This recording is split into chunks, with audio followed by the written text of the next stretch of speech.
I am the real wealthy daughter, looking at the wary eyes of my biological parents and the fake wealthy daughter they were protecting behind them. I immediately decided to find myself new parents. I walked obediently in front of my uncle and aunt, who had no daughter of their own, and said, "I'd like to recommend myself as your child. I wonder if you would be willing to have me." In the astonished eyes of everyone present, my aunt immediately pulled me into her arms and said, "Good child.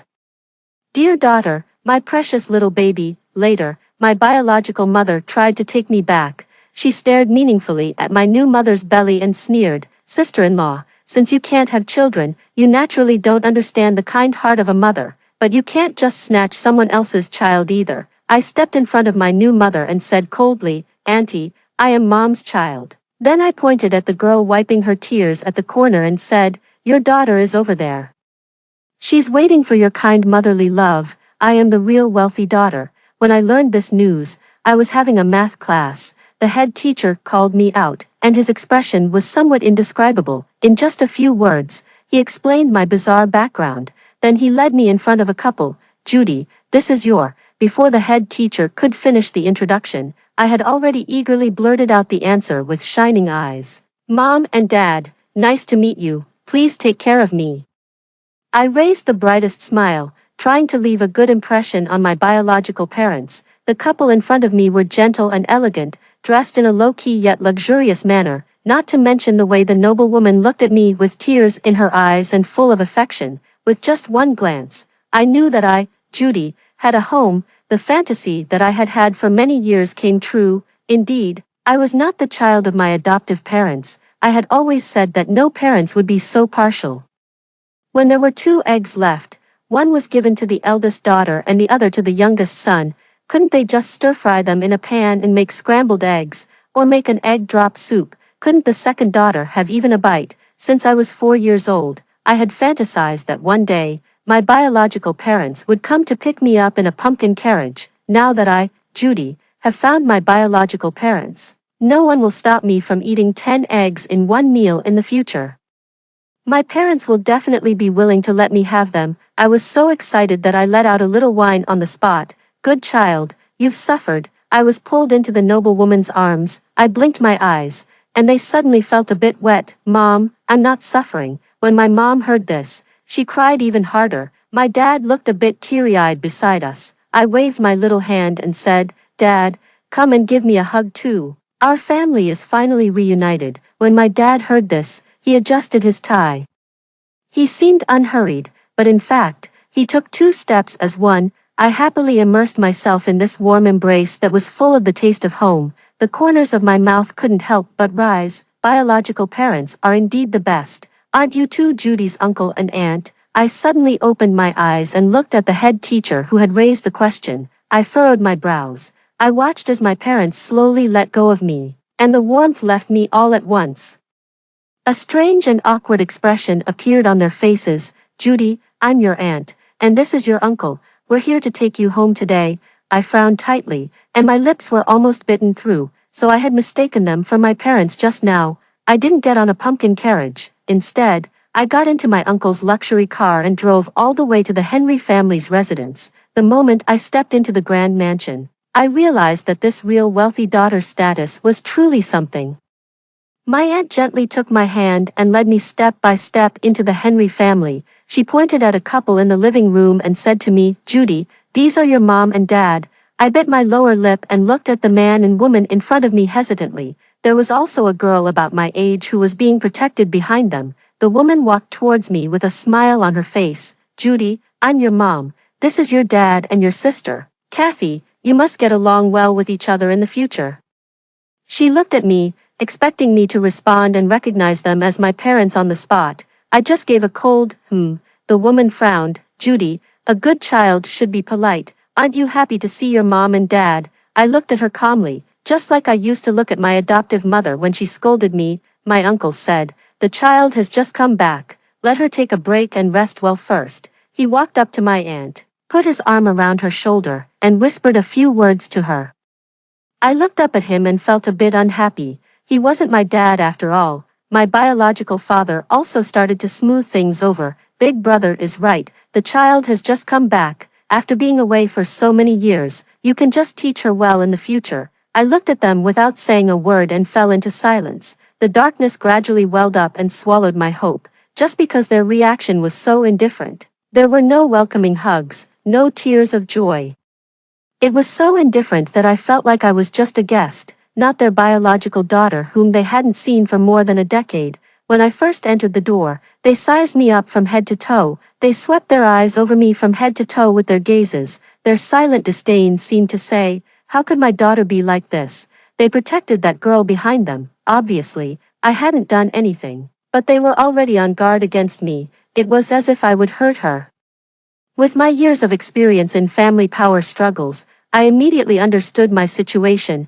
In an instant, I understood why they hadn't come to pick me up. They wanted to give me a warning. They wanted me to realize that in this family, I wasn't the only one. Even though I had been brought back and was their biological daughter, I couldn't act willfully and had to get along well with my sister. They were using their status as parents to establish Kathy's prestige. Other than that, I couldn't find any other reason to explain their behavior. Their words and deeds overlapped highly with those of my adoptive parents, especially their eyes, which were exactly the same. In their eyes, I was an invader of the family, someone who would disrupt the family harmony at any time and launch mental and physical attacks on family members irregularly. Do they want to control me? They're daydreaming. This was just our first meeting, so I directly launched an attack.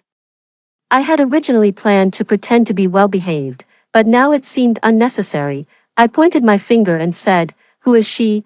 Is she the biological daughter of my adoptive parents, the real Judy?" The girl in the long dress, who was doted on, was obviously frightened by me and couldn't help but cower and hide behind others. My biological mother's eyes towards me changed instantly. I looked at her provocatively and confidently put forward my request. "In this family, either she goes or I go. You figure it out. You didn't come to pick me up on the first day I came home. It turned out that you were accompanying your precious daughter. It seems that the one you raise is indeed better than the biological one."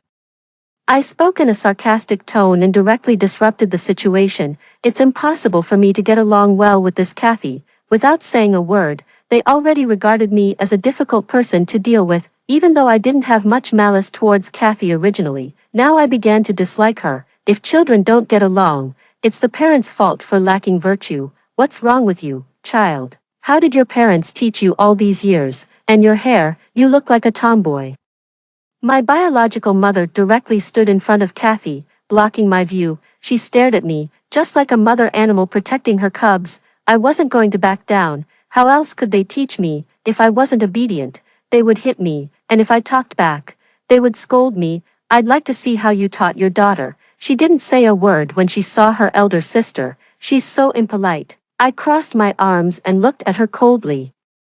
Do they expect a girl who can take down a whole family with her fists to grow long hair and wear delicate little dresses? Is there something wrong with her mind? When fighting, they wouldn't need to do anything else. They could just grab my hair, and I'd have to give in. She said I'm impolite, but I think she's the one who's impolite. What a lousy family. I don't care about them. I had originally hoped to find better parents. But with these kind of parents, forget it. I'd rather not have them. I turned around and was about to go back to school for class. There were still 200 yuan in my bag. This was the living expenses I had saved. I didn't know how much a train ticket back to school cost. What a waste of time. I came here for nothing. I mumbled and walked forward with my head down, cursing under my breath. But I was picked up around the waist, spun 180 degrees in the air, and then carried back under someone's arm. "This is your home. Where are you going?" After my uncle put me down, he patted my head and said softly. I stubbornly turned my body away. "This isn't my home. I'm going back to school. I'm in the first year of senior high school, and my studies are the most important. Please don't delay my studies." But he stubbornly pressed down on my shoulders, not letting me move. Seeing that I was still making a fuss, he simply lifted me up in the air. My two legs kicked wildly in the air. "This is your home."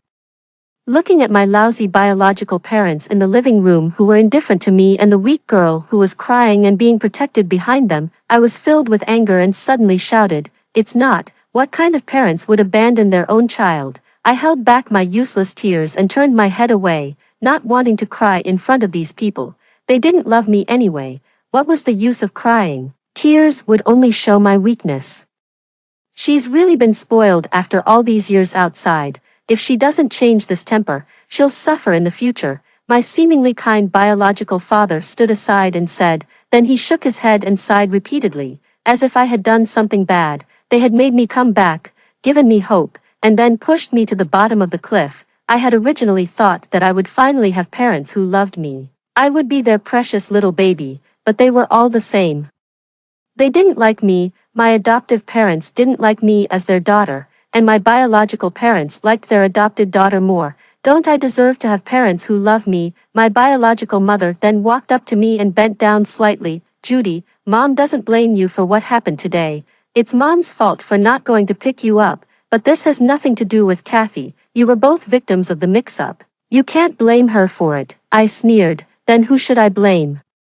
Should I blame you? You lost me for so many years and only found me now. She pursed her lips and swallowed the words of reproach. Anyway, I didn't plan to recognize them as my parents. They could think of me however they wanted. She let out a soft sigh and tried to touch my face, but I directly dodged it. Sigh, Mom will make it up to you in the future. Tomorrow, Mom will take you to change your surname. I looked at Kathy, who was silent, and said, what about her? Aren't you going to send her back? Do you want to keep both of us?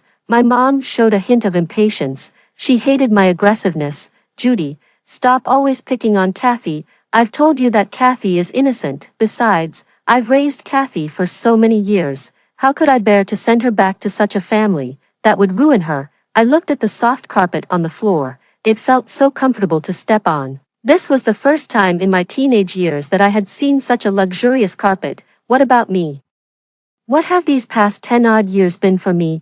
I had to endure grievances in my adoptive parents' home, and now that I'm back here, you still want me to endure grievances. How could you be such parents? My biological father put out the cigarette in his hand, and his voice carried a threat. No one is making you suffer grievances. You're just being stubborn. If you don't want to recognize us as your parents, you don't have to. I looked at the vase beside me. It had beautiful patterns and fine textures. It hadn't been burned by cigarette butts or whipped by willow branches. It stood there quietly, and someone would treat it like a treasure. I continued to be silent. The silence lasted so long that they thought I was going to give in. My biological mother even put her hand on my shoulder, trying to brainwash me for the second time. I directly waved her hand away and walked towards my aunt, who had just come back from answering the phone. I said obediently and sensibly, I'm very sorry, but please understand my eagerness. I'd like to recommend myself as your child. I wonder if you would be willing to have me. My aunt froze on the spot, as if she didn't understand what I was saying. I smiled sweetly, but my heart was pounding. I repeated what I had just said, then I looked at my aunt with shining eyes. Please accept me as your daughter. This daughter may be a bit crazy, but it's all to protect herself from being bullied. With her by your side in the future, you can be invincible. She's a must-have at home and the first choice when going out, and she has excellent grades. You can even brag about her in the future. An all-automatic, worry-free daughter. Aunt, you deserve to have me. I looked at my aunt, who was as still as a statue, with a nervous heart. Please say you want me, in the astonished eyes of everyone. My aunt immediately pulled me into her arms. Good child, dear daughter, my precious little baby. I was relieved as I was pulled into her arms. I called out softly, Mom, then I waved my little hand and summoned my newly acquired dad over. Dad, come and give me a hug. Our family is reunited. My uncle, no, I should call him Dad now. He was like a robot, a bit slow to react, with a question mark on his face. My new mom urged him dissatisfiedly, Kevin, didn't you hear our daughter calling you? What are you standing there for? My new dad then reacted and slowly pulled me and my new mom into his arms. I happily and contentedly leaned against my new mom's chest. This is what home feels like. I'm so amazing. I formed a family for myself. There were no parents in the world originally. If you look for them, you'll find them. The contemporary philosopher, Judy, what are you doing, big brother, sister-in-law? The child is just fooling around. Are you going along with it too? How old are you guys? Hearing the complaint beside me, I covered my ears in dissatisfaction. I didn't want to listen to what this biological father had to say at all. He was my biological father, but now that I have new parents, he's just my second uncle in name. Why does he care so much? So annoying. He's ruining our family reunion. Ahem, my new dad tentatively put forward a suggestion. Second brother. The child is all grown up now, even in a divorce court, we should respect the child's opinion. Besides, you already have a son and a daughter, but your sister-in-law and I are already in our 40s and still have no children. How about, my new mom had already taken my hand and was walking outside. Judy, mom is taking you home. How about we don't go to school today? I leaned against my new mom's arm and nodded. I coquettishly said in a soft voice, I'm willing to go anywhere with mom. My new mom couldn't help it and kissed me hard again. Dear daughter, my precious little baby, my life.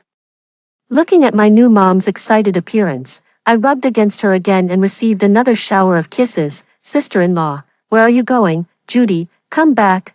We tacitly quickened our steps. In the end, we even started running. This was truly a hearty two-way journey. My new mother was even faster than I had imagined. She couldn't wait to take me home, afraid that I would be snatched away. My adoptive parents couldn't wait for me to leave as soon as possible, so as to save the table at home from being overturned every day. As for my biological parents, they have a son and a daughter, and they treat me like an outsider and guard against me. Now that I have my own parents, and we don't interfere with each other, it's just right. It wasn't until I was lying in bed at night, feeling satisfied and ready to turn off the light and go to sleep. Mom knocked on the door carefully with a bedtime storybook in her hand. Judy, can mom tell you a bedtime story? Mom has never told one before. I lifted the quilt and slapped the mattress loudly. I looked at Mom with shining eyes. Mom, come quickly, I've never heard a bedtime story either. Mom was wearing a silk nightgown. She entered the door, closed it, got into bed, and covered the quilt in one smooth motion. I blinked my eyes and stared obediently at Mom's profile. In the cold winter, huge snowflakes like goose feathers were fluttering everywhere in the sky. A queen was sitting by a window in the royal palace. I closed my eyes quietly and listened to Mom's gentle voice. I was completely immersed in the hot spring of maternal love. It was just like the girl in the fairy tale, lying on her mother's lap. Outside the window, the snow was falling heavily, and in the fireplace beside the room, a warm fire was burning. The firewood surrounded by the flames crackled, until I heard the ending of Snow White becoming a queen. This is the story of Snow White. I was puzzled but silently accepted it. I liked this version told by Mom better. Mom left a goodnight kiss and was about to turn off the light and go to sleep. I thought this was like a wonderful dream. After 12 o'clock at night, everything would go back to the way it was. I would still be the second daughter who couldn't even have an egg. I got up and reached out to grab Mom's sleeve. I want Mom to sleep with me. Mom showed a gentle smile. Okay, Mom will stay with Judy. Mom is here. Judy doesn't need to be afraid. I covered myself with the quilt again and lay on the soft bed. Mom tucked in the corners of the quilt for me. I had never experienced such love before. The surging emotions pulled me in and submerged me. I couldn't help but shrink into Mom's arms. Actually, I was quite afraid that Mom would turn back into my aunt. For the harmony of the family, such a situation was very likely to happen. I didn't see Grandpa today. It was said that he was recuperating in the hospital, but my second uncle firmly said, Dad will definitely not let you act recklessly. I couldn't help but fantasize that Mom would not give in for my sake. When I saw Kathy again, I had already been attending classes at the new school for 3 days. The household registration was still being processed, but I had already started studying here first. And things with Grandpa had also been made clear. Dad took me to the hospital to see him alone.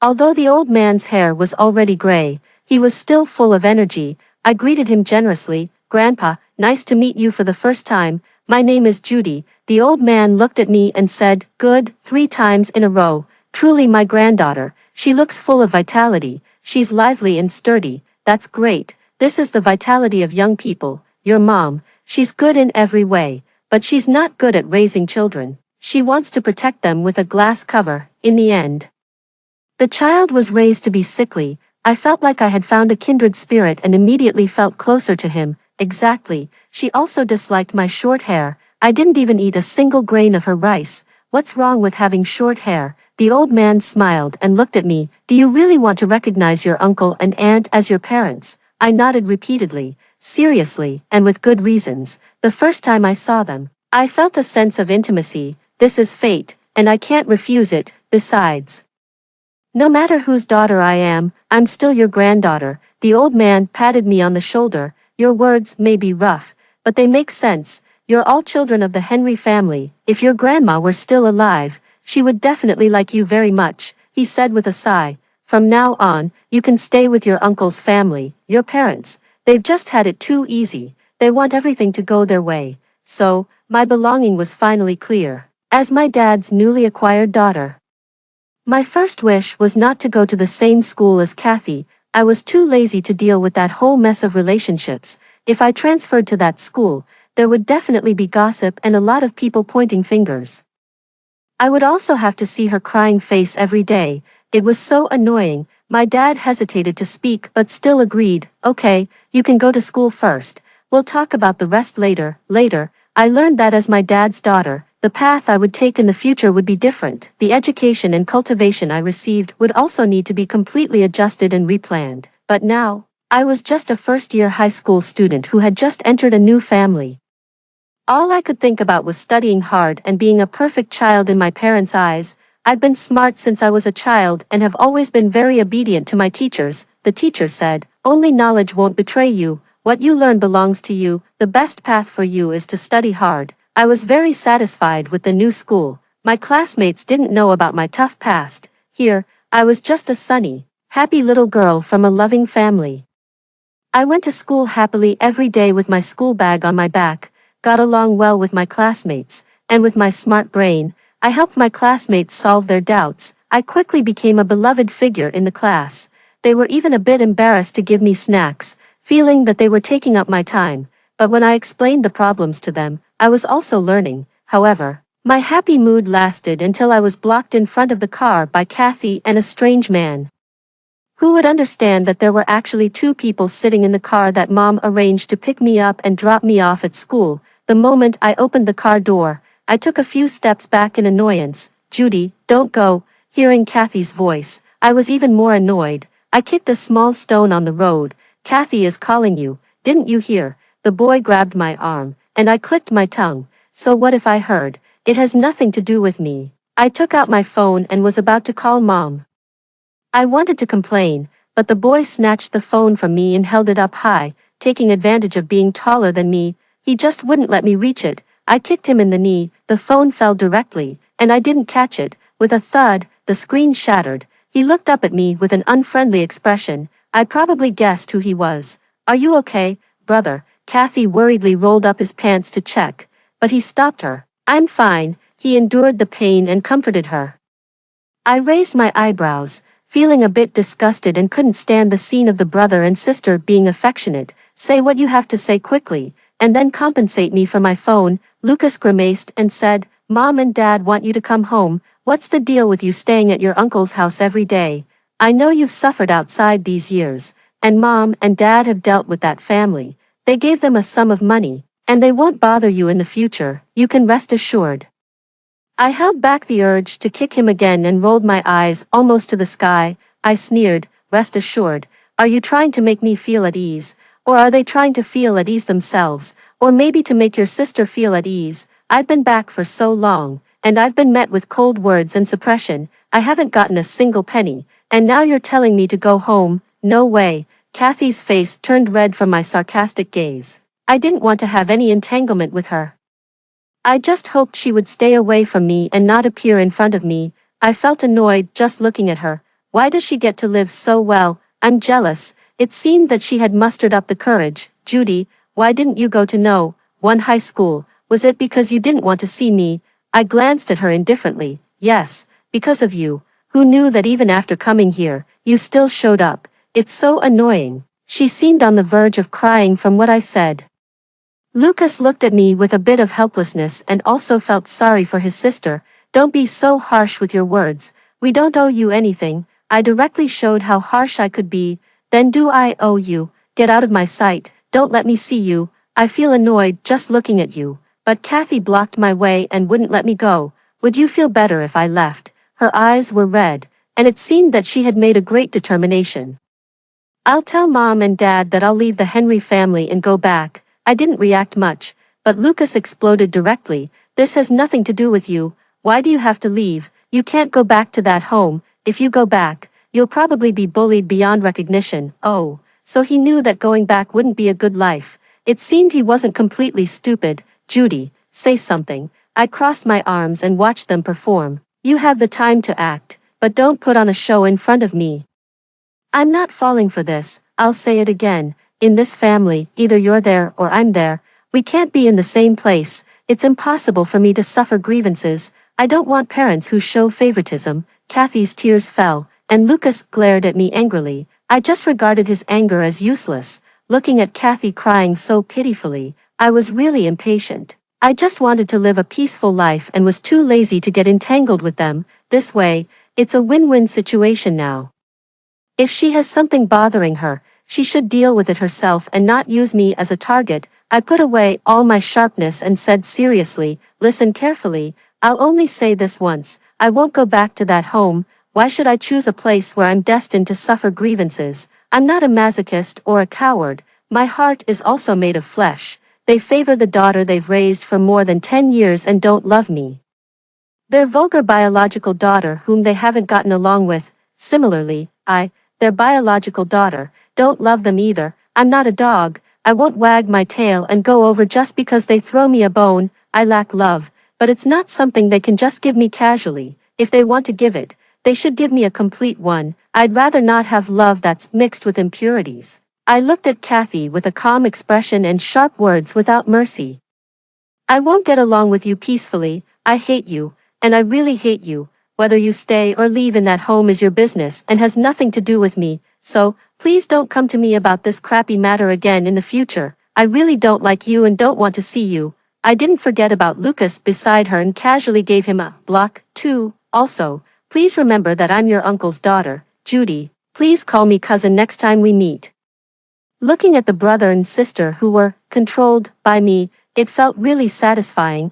I hate people like them who are self-righteous the most. I've already left them, but they still came to find me. So annoying. The moment they showed a wary look when they saw me on the first day I went back home, it was destined that I wouldn't regard them as my biological parents. They can be my second uncle and second aunt.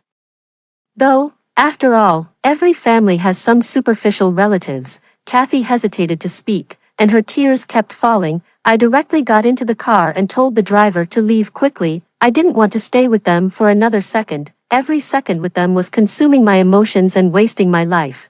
But the fantasy is beautiful, while the reality is bleak. I drove away the young ones, and the old ones came. What?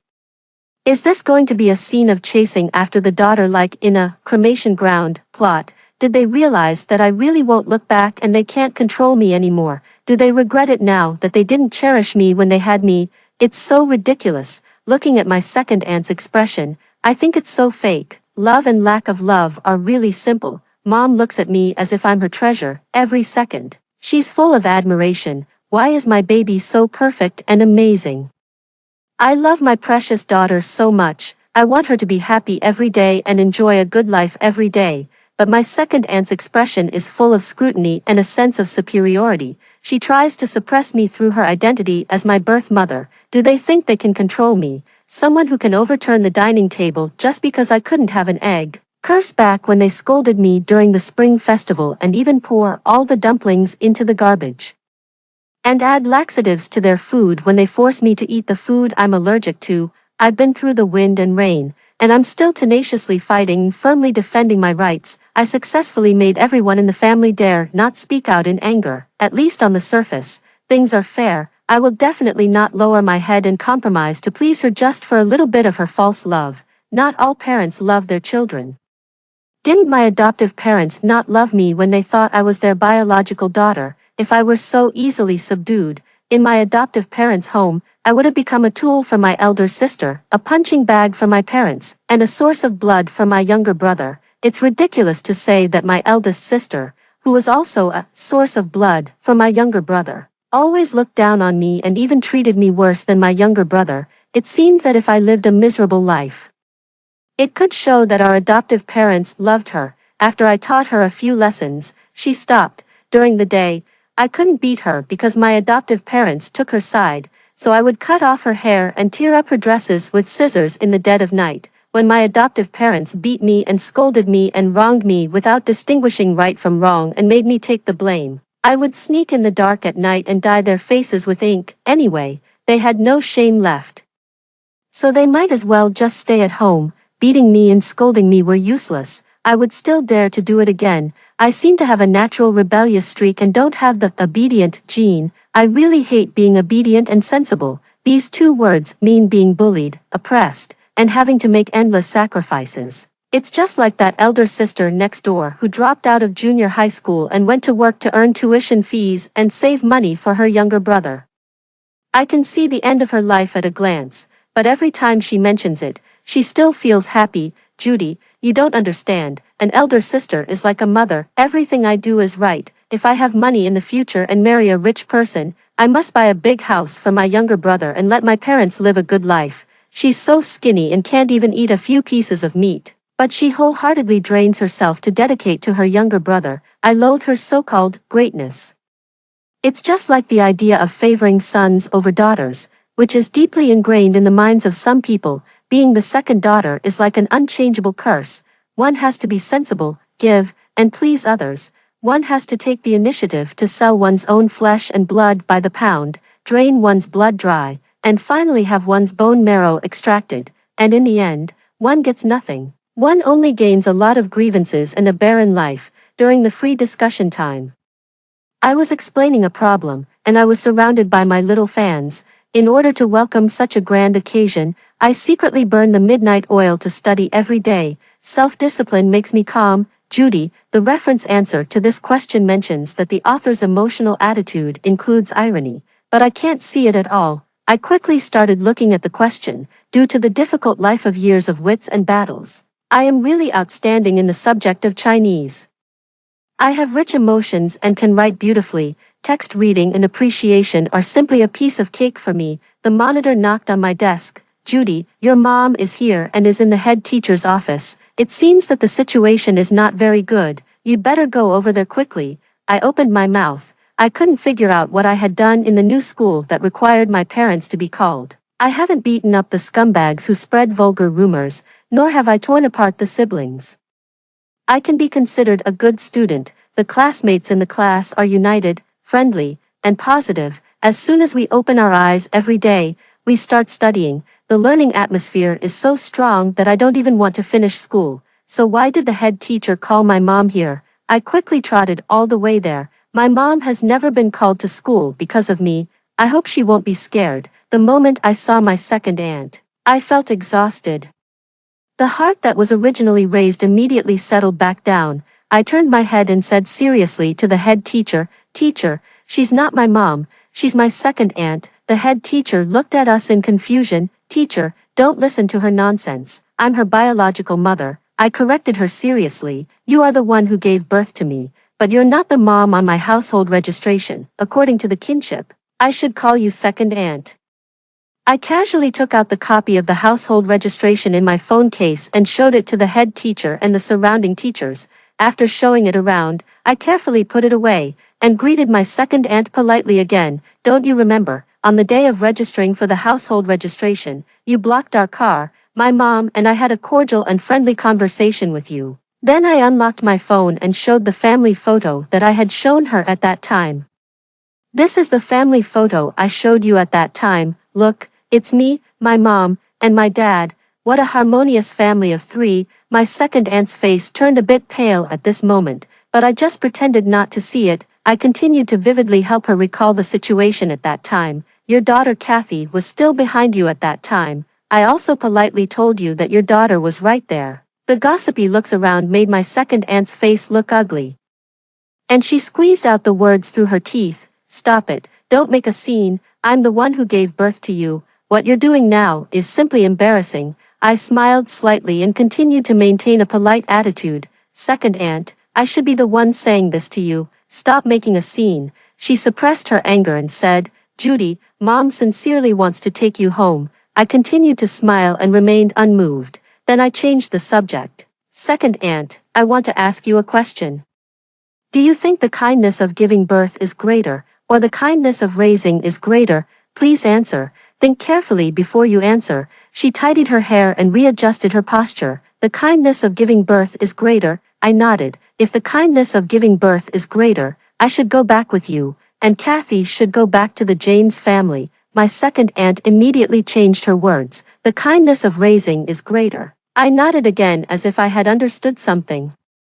If the kindness of raising is greater, you haven't raised me for a single day. It was my adoptive parents and my uncle and aunt who raised me. Then I don't have much to do with you either. My second aunt realized something was wrong and wanted to save face. At this time, most of the teachers in the office had gone to teach classes. The few who were gossiping also went for a stroll with the head teacher under his signal. So I stopped being euphemistic. Being euphemistic doesn't work. Some people just don't understand human language. I directly interrupted her. Second aunt, actually you don't need to answer me this question. One should be honest when being a person. You can't have it both ways. In your eyes, you will choose whichever is more beneficial to you. If you don't want to leave your adopted daughter, you will say that the kindness of raising is greater than anything. If you want to force me to recognize you and make me compromise and listen to your manipulation, you will say that the kindness of giving birth is greater than anything. My second aunt anxiously wanted to defend herself. That's not what I think. I reached out my hand and pinched her mouth shut with a slap. I didn't want to hear what she had to say. I just wanted to speak for myself. I hoped that she would leave quickly after listening and not come to me again, and that she would love her son and daughter well. After all, in my eyes, the whole thing of the real and fake wealthy daughters is like raising a kind of malicious practice to fight for resources. In the end, whoever dies can love whoever they want. I just want to live my own life well. Well said. Seeing my mom clapping her hands to applaud me and walking in with a beaming smile, I was so happy that I felt like my head was blooming with joy. Mom, the end of my voice even happily jumped with a little wave. Mom is so fast. I love her so much. It was only 20 minutes since I sent the message, and Mom had already rushed over. She must have rushed over from the company without stopping. Judy, my baby, looking at the scene of me snuggling with my mom, my second aunt's face gradually turned pale. The second brother's wife, Judy is my child now. The old master has agreed. At the last family meeting, you also agreed yourself. Now you come to the school looking for the child under the name of Judy's mom. What do you want to do? Looking at my mom with full confidence, I had starry eyes. That's right. As soon as she heard that I could inherit all of my uncle's property last time, she agreed. Now she's coming to find me again. This kind of maternal love is a bit lacking. She changes her attitude faster than bread goes bad. Sister-in-law, I just miss Judy. I'm the one who gave birth to her. Over the years, I haven't gotten along well with her. At that time, I was just afraid that she would bully Kathy. You know what she did in her adoptive parents' home. I'm her mother. How could I not love her? My second aunt was in tears, looking rather pitiful, but I wasn't moved at all. My second aunt continued to cry and play the victim. I've raised Kathy for so many years. I watched her grow up little by little. She gestured with her hands to show the size of a baby. When Kathy was sick when she was little, I stayed up day and night watching over her. She has a weak constitution.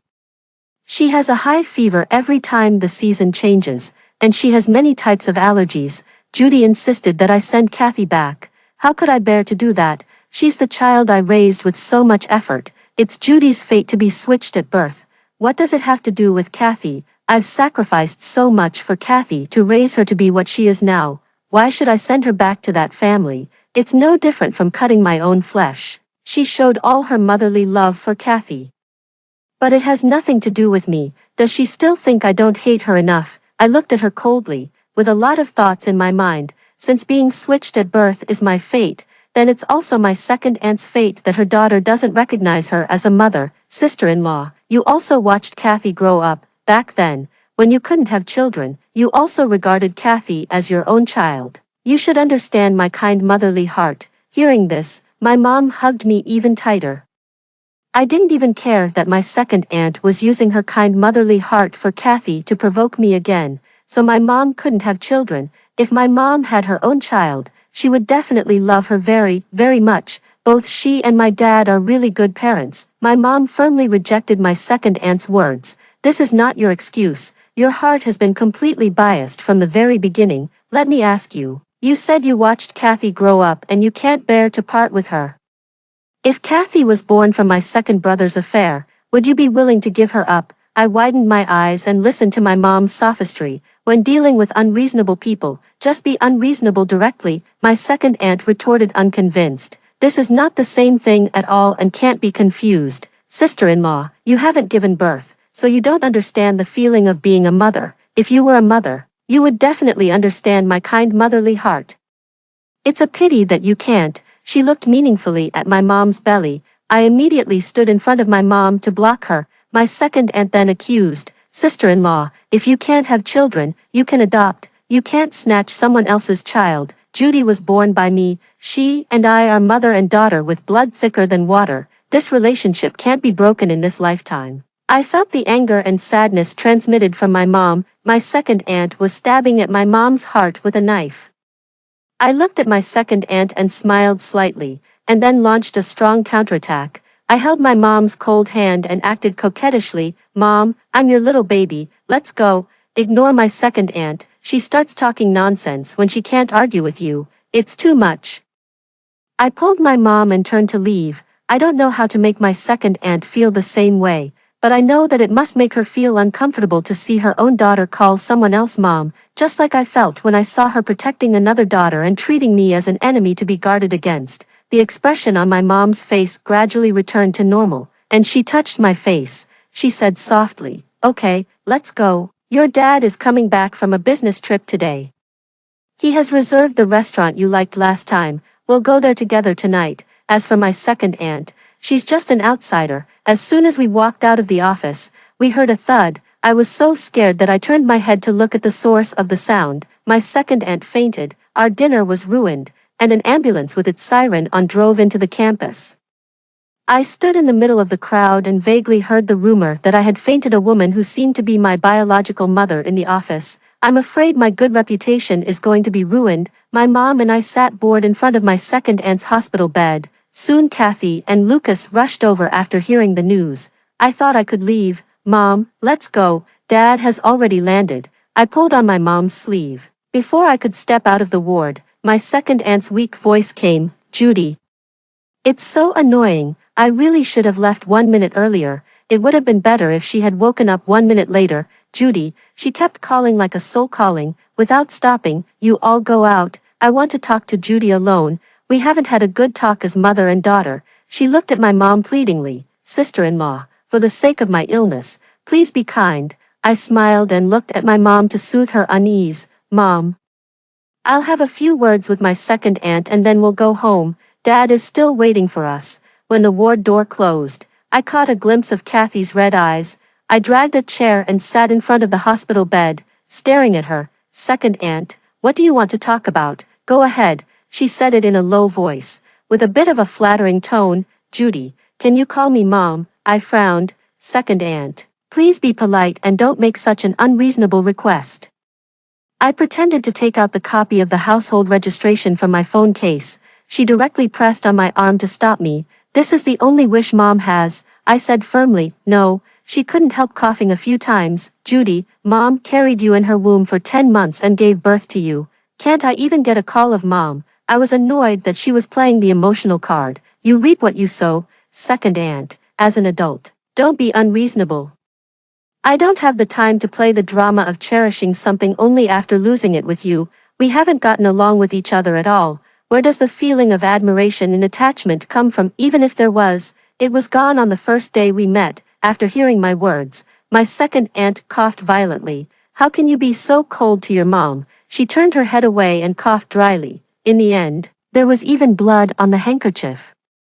There was a bit of blood at the corner of her mouth. I had never seen such a scene before and was so scared that I kept shouting for my mom. My second aunt smiled gratifiedly. Judy, you're finally willing to call me Mom. I was in a panic and rushed towards the door, looking just like a scared groundhog, shouting, Mom, frantically. My mom was right at the door and hugged me immediately. What's wrong? Don't be afraid. Mom is here. I pointed at the ward in a flurry. Lucas and Kathy, who realized something was wrong, rushed into the ward. When I looked back, Kathy was already wailing while holding the blood-stained handkerchief. My second aunt is ill. It is said that she has gastric cancer. Her only wish now is for the family to be reunited, that is, to remove me from my mom and dad's household registration and put me in hers. Judy, Mom is here to pick you up from school. My second aunt pushed my mom aside, came up to me, and reached out to take my school bag. I looked at her anxiously standing at the school gate waiting for me after school, and held back the words that were about to blurt out. After all, she is a patient, but as a high school student, I have long passed the age when I need someone to carry my school bag for me. I also don't need her to pretend to love me so much now. She clearly doesn't love me, so why does she have to pretend? The difference between love and no love is too obvious. I can see it. Does it make her happy to use me as a target to provoke my mom? She doesn't focus on getting better from her illness but makes trouble all day long. I pursed my lips, walked up to my mom, and stood in front of her to block her. I raised my head and looked at my second aunt with a defensive look in my eyes. What are you up to again? You yourself agreed to let me be registered under my mom and dad's household registration before. Now you're going back on your word. I really want to ask her, why? Just because she gave birth to me, does she have the right to decide my belonging at will? If it were me who had gastric cancer at this moment and humbly begged for her love, would she say she loves me? Would she fulfill all my wishes? Or would she say I'm being unreasonable and completely abandon me? I won't hurt the people who are truly good to me for someone who gave up on me. I casually pointed at Lucas and Kathy standing beside the car. Your children are over there. I'm my mom's child. Her illness wasn't caused by me, but my sufferings are related to her. She gave birth to me but didn't raise me. Since that's the case, why did she give birth to me in the first place? Couldn't she just adopt a child? Anyway, blood relations aren't important, and it doesn't matter if it's been 10 months of pregnancy. As long as you get along for a long time, that's all that matters. At first, she thought Kathy was me, but now, she's called Kathy, and I'm called Judy. Judy, don't treat Mom like this. Mom really regrets it. Can you forgive Mom? There were tears in my second aunt's eyes that were about to fall, but I just couldn't feel her love. Maybe her love is too shallow, or maybe it's wrapped in layers of motives. For example, the ownership of my mom and dad's property. After all, before I showed up, there was no clear heir to my mom and dad's property. I think even if I fulfilled her wish, she wouldn't treat me the way she treats Kathy. Because I turned around and left her without hesitation, she felt unwilling when she saw me being affectionate with my mom. She was unwilling that the child she carried for 10 months was close to someone else. She was jealous of my mom, just like I was jealous of Kathy that day. I pulled my mom and left. That night, my second aunt was hospitalized. My second uncle called and scolded me. After I hung up, he called from different numbers. Finally, he even called the landline at home. I didn't know where he had been before. But now he jumped out and kept saying, "I'm your dad," and casually accused me. He wanted to use his status as a father to suppress me, but he didn't even consider whether he had the ability to do so. He even started scolding my mom for being jealous of other women who could be mothers, saying that my dad was bewitched and would spend his whole life with a woman who couldn't have children. My dad was very angry, and the consequences were serious. He directly blocked my second uncle's project. Then he found out overnight that my second aunt was faking her illness. I was shocked. She was actually faking it. All that talk about gastric cancer and spitting up blood was fake. The doctor in the private hospital was bribed to act it out. She wasn't sick at all. It was all to deceive me. I didn't even have time to do my homework. I ran to the living room in my pajamas. My mom and I sat on the sofa and listened to my dad finish explaining the whole story after he drank a glass of water. I was amazed. Grandpa called and told me not to be afraid. I wasn't afraid. With my parents by my side, I'm not afraid of anything. I held my little face and clicked my tongue in wonder. My second aunt really went to great lengths with this scheme. Isn't she afraid of being exposed? My dad stroked the bare ears on the hat of my pajamas and said calmly, "Who would pick a fight with a cancer patient, even if it's exposed? If she says she was just too eager to have her daughter back and lost her mind because of her love for her daughter, she can still gain a good reputation. She's desperate now. Many people secretly laugh at her. She used to be outspoken and offended too many people. Now her biological daughter doesn't recognize her, and your grandparents also scold her for being stupid and driving the child away. I've met my grandparents. They were nice to me, but between the lines, They also wanted me to recognize them as my family. After meeting them once or twice, I didn't want to see them anymore. The balance has long been tipped, and their apparent fairness has become a form of favoritism. But who can blame them for having more than a decade of affection? I can just stay out of it, right? I choose to directly kick over this half-cooked meal and start anew. That's just the way I am. My dad took a slow sip of tea.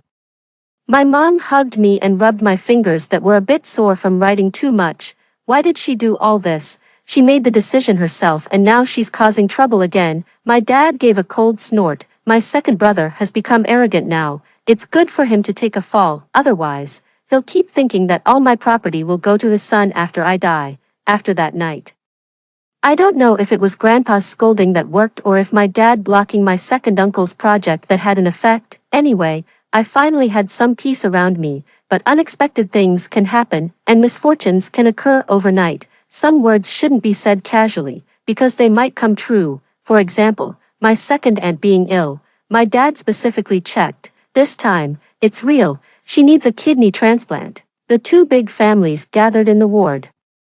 The last time we were all together like this was when we were discussing my household registration. My second aunt's son and daughter were sitting by her hospital bed. The best way now is to do a matching. If we wait, the fastest it will take is. My second uncle didn't finish his sentence, and his gaze landed on me. Lucas and Kathy both expressed their willingness to do the matching and donate a kidney to their mom. My second aunt looked at me with hopeful eyes. Surely she's not expecting me to do it. I'm not even 18 years old yet. If it were my mom, I would definitely be the first to stand up. But for my second aunt, my mom stood in front of me, blocking my second uncle and second aunt's view. My dad said, only Lucas is 20 years old and meets the conditions, so he can do the matching. My second uncle frowned and added, Judy is almost 18. She should do it too. My mom immediately retorted, how old is Judy? She doesn't need to do it. My second uncle was dissatisfied. Her biological mother is ill, and she doesn't want to do anything to help. Was the 10 months of pregnancy in vain? My dad also stepped forward. Judy is my daughter. I said she's not doing it, so she's not doing it. So what if she's her biological daughter? She hasn't raised her for a single day. It's me and her mom who have carefully raised her for so long. Now you want to take a kidney just because she's your biological daughter? That's impossible. A verbal argument broke out quickly. Grandpa tapped his walking stick again and again. It was useless. The kidney was just a fuse. The two families had deep-seated grudges. The seeds of this conflict were sown when my second uncle's family planned to take over all the property. The dispute still hadn't been resolved by the evening. During this time, Kathy took the initiative to stand up. I'm willing to do the matching with Mom. Although I'm not Mom's biological daughter, in my heart, Mom is my real mom. I'm willing to do anything for Mom. My second aunt hugged Kathy movedly. Kathy, my good daughter. I watched coldly as they showed their deep mother-daughter affection. After thinking about it, I still did the matching. My parents reacted strongly and even wanted to take me away that very night. My dad was so angry that he scolded me. Have you got water in your head? I can hear the water sloshing when I shake it. My mom hugged me tenderly. How old are you? You don't need to think so much. Whatever happens, Mom and Dad are here. I comforted my parents. It's not certain that I'll be a match. I just don't want to owe them anything. I want to be your daughter cleanly. My dad sighed. You just have to recognize this so-called kindness of giving birth. Do you really think that giving a kidney can cut off all ties completely? He poked my head hard. Poor me didn't dare to move. I've already done it. I really want to completely break away from them. I don't want to owe her anything. I want to be my mom and dad's child cleanly and completely. In the future, I can stand in front of them confidently and tell them to stay away from my family. Judy, don't owe them anything. My mom covered me with the quilt as usual at night and tucked in the corners. I asked cautiously, Mom, are you still angry with me? My mom sighed and kissed my cheek. Judy, Mom supports all your decisions. Mom will always protect you. Remember when Mom said that the head office is going to move to City S? After this is all over, Mom will take you away. We'll go to City S as a family. Judy, you just need to grow up well. Even if the sky falls, Mom and Dad will take care of it. I still ranked among the top in the school's mock exam and firmly got the first place in the class. Coming to know, 3 high school was really the best decision I've ever made. All my classmates here are really nice. in the midst of all the joy. My eyelids kept twitching, and I always felt that something bad was going to happen. I thought about it over and over again. Maybe it's that I'm going to lose a kidney. I touched my sides. I have one kidney on each side. Should I give the left one, or the right one? Before I could decide, the hospital's results came out. The two big families gathered together again. Grandpa made the final decision. The child is still young. Whether she's a match or not, we can't let the child donate a kidney. My second uncle opened his mouth but didn't say anything, but he already had his own decision. My second aunt's illness might not be able to wait for a kidney source. It was as if there was a sharp sword hanging over my head, and I was waiting for the doctor's final judgment. Lucas, not a match. Hearing this, my second uncle and second aunt secretly breathed a sigh of relief. Soon, it was time for the next report. Kathy, a match. A big smile appeared on Kathy's face.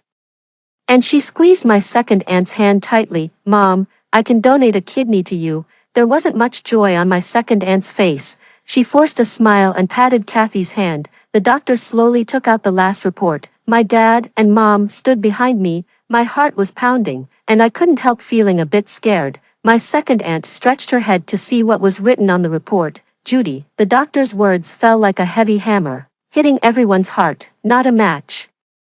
In a state of extreme nervousness, I glanced at everyone's expressions in the ward and engraved them deeply in my heart. Some people were happy, some people were sad. Kathy secretly breathed a sigh of relief, and a small smile appeared on her face, which disappeared in an instant. No one could compete with her now. With this one kidney, no one could drive her away in the future. My second aunt took the report from the doctor and quickly flipped through it. My second uncle also bent down to look at it.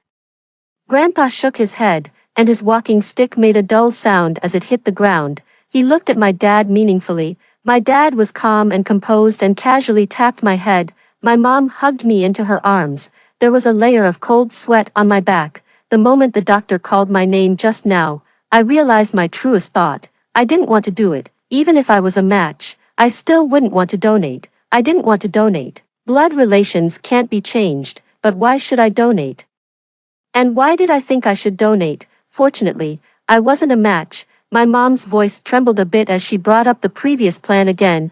Judy, shall we go to City S as a family? From now on, it will just be our family. I nodded and hugged my mom. I was still in a state of shock, but a corner of my heart that was covered in cobwebs was broken open. A ray of light shone in. The shackles I had put on myself slowly melted away under the sunlight. I finally realized clearly, Judy, have never owed them anything. I don't need to repay them. In the future, everything here has nothing to do with me. I will go to City S with my mom and dad. There will be no Henry family, no second uncle, second aunt, Lucas, or Kathy. Everything will be brand new, and I can set sail again. I will welcome my brand new, unknown, and colorful life with my mom and dad. Extra story, the matching, from Dad's perspective. Judy's matching result was actually a match. I changed the result.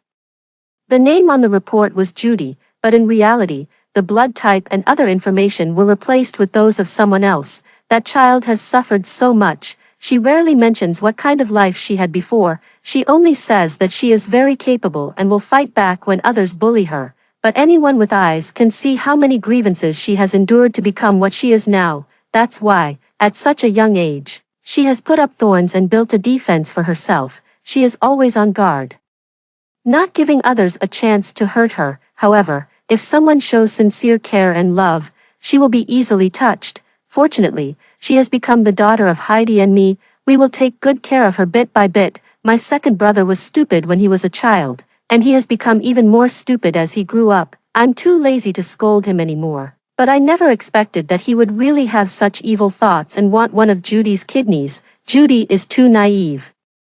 She wants to repay the kindness of giving birth so that she doesn't owe them anything.